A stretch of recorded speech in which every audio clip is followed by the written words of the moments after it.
செங்கல்பட்டு மாவட்டம் செம்பாக்கம் பகுதியில் குளவி கொட்டியதால் காயமடைந்த 5 சிறுவர்கள் உட்பட 7 பேர் அரசு மருத்துவமனையில் சிகிச்சை பெற்று வந்த நிலையில் 7 வயது சிறுவன் சிகிச்சை பலனின்றி உயிரிழந்தார்.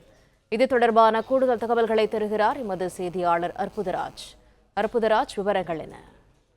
வணக்கம். செங்கல்பட்டு அருகே குளவி கொட்டி 2 பெண்கள் உள்பட 7 சிறுவர்கள் மருத்துவமனையில் அனுமதித்த நிலையில் 7 வயது சிறுவன் என்று பலியானான். செங்கல்பட்டு மாவட்டம் செம்பாக்கம் பகுதியைச் சேர்ந்தவர் கார்த்திகேயன். இவரது மகன் அதர்சன் சொல்லிட்டு இவர் அதே பகுதியில் சிஎஸ்எல் பள்ளியில் 2ஆம் வகுப்பு பயின்று வந்துள்ளார். இந்த நிலையில் இவர் மற்றும் அவரது நண்பர்களுடன் அவரது வீட்டுக்கு பின்புறம் விளையாடி கொண்டிருந்தார்.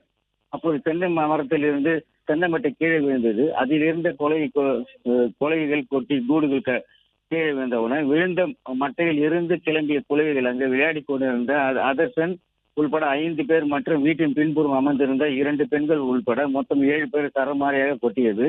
அனைவரும் செங்கல்பட்டு அரசு மருத்துவமனையில் சிகிச்சை பெற்று வந்த நிலையில் இதில் சிறுவன் அதர்சன் சிகிச்சை பலனின்றி பரிதாபமாக இன்று காலையில் உயிரிழந்தார்.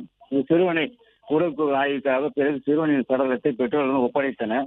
இது குறித்த செம்பாக்கம் பகுதியில் பெரும் பரபரப்பை ஏற்படுத்தியது.